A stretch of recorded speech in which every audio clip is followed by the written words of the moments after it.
Imagine you're walking home after a long day of training. You're minding your business. You don't want any trouble. You hear a strange noise in the distance.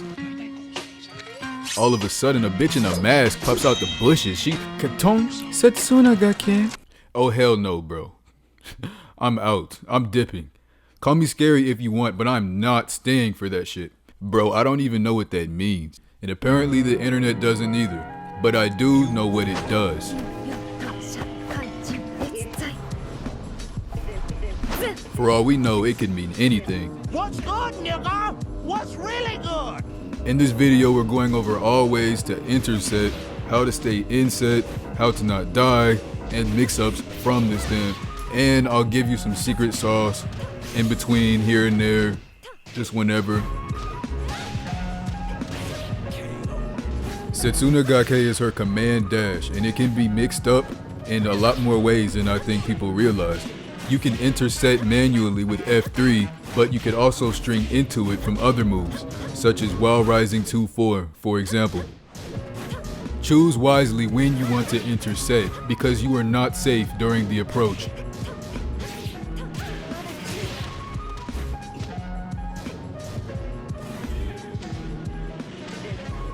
I'm here to make sure it doesn't happen to you.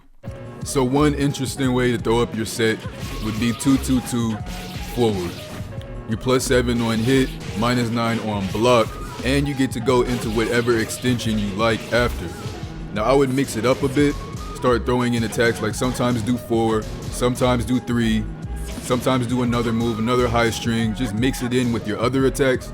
You don't want them to know every time you go into set stance that you're about to go into set stance. That's not good. You don't want that shit. If you keep spamming 2 and they try to stop you, they get counter hit.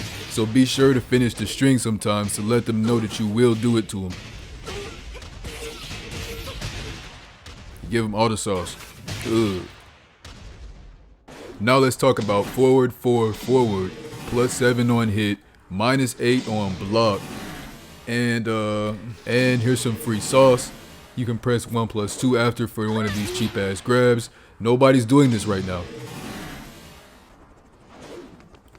1+2 after Setsunagake or 2+4. This throw comes out at 11 frames fast. Nobody's doing that right now, but Kunimitsu is still new. It hasn't even been a week. I tested it online, and it's a great way to stop your opponent from blocking. Options from set are important to understand because her set transitions are vital to Kuni's counter hit game.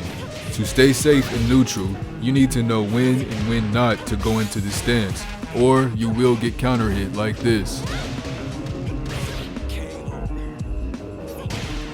1-2 is your fastest set string, and it's hit confirmable, so you can delay the 2 or choose to stop the string on block, but it's all highs.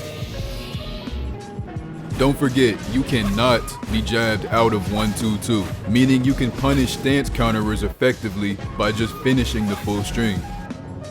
1-2-3 is a flip kick that is possible to be interrupted but very hard, and it's only -4 on block, so it's decent. Not too bad.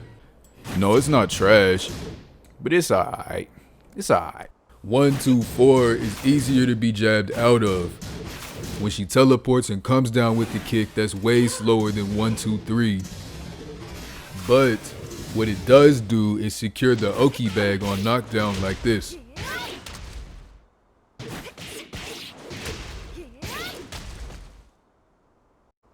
So we have 1-2-3, -4 on block, difficult to interrupt, and then we have 1-2-4, easy to interrupt but guarantees Oki. Eat a dick. Now set 4 is interesting because it puts you in back turned.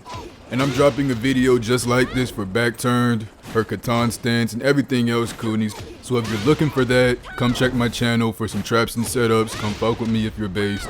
Now I usually do Smash Bros guys, but I'm a Tekken main. So it's gonna be both on here. Now let's talk about set 2. You thought it was done? No, we only halfway done. More Kuni. Yeah. plus 12 on hit, minus 9 on block, ballerina spins, screws airborne opponents, and wall splats. I'm sure you know about the fire-ass cutscene you get on counter hit. So you know this move is good for fishing, or for partying, or just swagging it out. Set 3 is your low. I don't know why it says lows in the corner, because you only get one low. Besides a sneaky way to get another low after set, which I'm about to show you next. This one's 0 on hit. Could have been worse. With these developers, just be happy it's not negative. On hit. It puts you into crouching after, giving you access to your while rising moves. It also gives you access to a shit 1-1, which is 13 frames fast and will never save you from anything. I wouldn't keep using it after set 3 or else you might end up like this.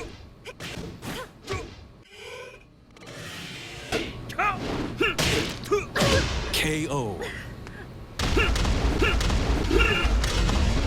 You don't have to relive my nightmares. After set 3, low parry dick jabs or use rising 4 to trade or gain plus frames on hit.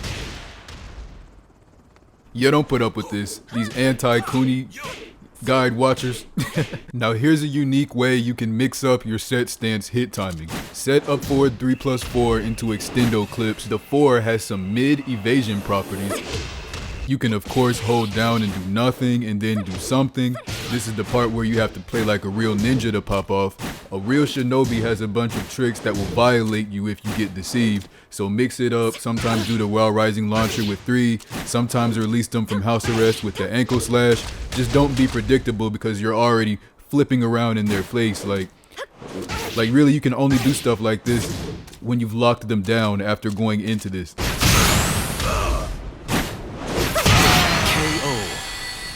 You are not invincible when you teleport, it's all cap. Cap detected, this teleport is just for looks. But you are confusing, that's all you need. Let's just be happy she's in the game. To wrap it up, another way to mix your timing is holding back while in Setsunagake. It cuts the dash short and returns you to neutral. And I don't like to do outros, I think it's kind of lame. Just give me a subscribe and a like on the video if I didn't waste your time, because I'm dropping more vids and I'm outie.